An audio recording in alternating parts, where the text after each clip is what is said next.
Théodore de Brie s'est bien souvent contenté de copier les sources iconographiques qu'il avait à disposition. En l'occurrence, les dessins de John White pour la Virginie et les aquarelles de Jacques Lemoine de Morgue pour la Floride. Il s'agit dans les deux cas de sources documentaires de grande valeur, puisque et John White et Jacques Lemoine de Morgue étaient des témoins oculaires, c'est-à-dire que John White a participé à l'expédition de Thomas Harriot en Virginie et que Jacques Lemoine de Morgue faisait partie de l'expédition guidée par le capitaine René de Laudonnière en Floride. C'est ce qui explique sans doute pourquoi Théodore de Brie est resté très fidèle à ces deux modèles iconographiques. Prenons d'abord le premier volume relatif à la Floride. La majorité des gravures qui illustrent ce volume sont des portraits en pied d'Indiens qui dévoilent certaines spécificités culturelles. En fait, la série de gravures relatives à la Floride s'apparente à une galerie de portraits. Et malgré l'européanisation des corps et des visages, ces gravures sont d'une grande valeur documentaire. Prenons par exemple la 10e gravure de cette série. Elle a pour titre « Manière dont les femmes de Damasoak-Epuk portent leurs enfants ». On voit que par souci de précision ethnographique, l'artiste a représenté la femme de dos et de face. Et la légende explicative, placée sous l'illustration, vient aider le lecteur dans sa compréhension de l'image. On y apprend, par exemple, que les femmes virginiennes sont toutes vêtues de la sorte, qu'elles sont tatouées au visage et aux bras, mais pas aux jambes, et qu'elles ne portent pas de coiffe. La légende s'attarde évidemment sur cette technique particulière de portage des enfants et la compare à ce qui se fait en Europe. On découvre ainsi que les femmes virginiennes portent leurs enfants dans le dos, les tenant par un bras et entourant leurs jambes d'un autre bras.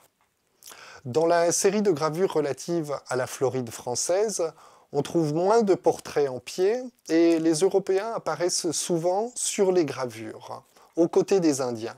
En ce sens, ces gravures ont non seulement une valeur documentaire, mais elles mettent également en scène les bons rapports que les Français entretenaient avec les Floridiens. La 35e gravure de cette série, par exemple, représente la cérémonie du sacrifice d'un cerf au soleil. Elle dévoile le déroulement de cette cérémonie. On remarque la dépouille du cerf placée sur un poteau face au soleil et entourée d'Indiens Timucua qui entonnent des chants rituels. Quant au spectateur, qu'on aperçoit au premier plan sur la droite de la gravure, il s'agit du roi Outina et du capitaine René de Laudonnière avec ses hommes. Or, à y regarder de près, on constate que le roi Outina pose amicalement sa main sur l'épaule du capitaine Laudonnière et qu'il lui montre le spectacle de l'autre main. C'est une manière pour l'artiste de mettre en valeur l'entente cordiale qui régnait entre Floridiens et Français. J'insiste là-dessus parce que les premiers volumes de la collection de Brie ont non seulement une portée documentaire, mais également une visée polémique. Il s'agit pour Théodore de Brie, réformé, installé à Francfort après avoir dû fuir la Flandre, persécuté par les catholiques, d'exalter les expéditions protestantes au Nouveau Monde et, à contrario, de condamner les expéditions catholiques et en particulier la colonisation de l'Amérique. Il suffit pour s'en convaincre de parcourir les volumes qui comprennent l'Historia del Nuovo Mundo de Girolamo Benzoni, les volumes 4 à 6 des Grands Voyages. Pour illustrer ces volumes, les sources iconographiques dont disposait Théodore de Brie étaient très pauvres. Et Théodore de Brie a donc composé lui-même des gravures à partir de sa lecture du texte de Benzoni.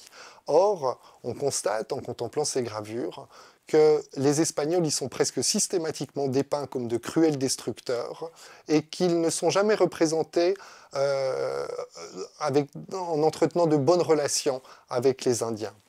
Dans ces gravures, on assiste véritablement à ce qu'on pourrait appeler une représentation visuelle de la légende noire.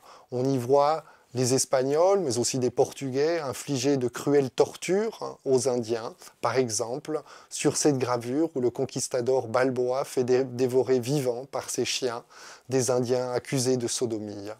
Et Théodore de Brie a également représenté la haine des Indiens pour les Ibériques. En l'occurrence, sur cette gravure, on aperçoit des Indiens en train de couler de l'or fondu dans la bouche de conquistadors pour se venger, avant de les démembrer à l'arrière-plan et tout au fond de la gravure de les rôtir et enfin de les manger.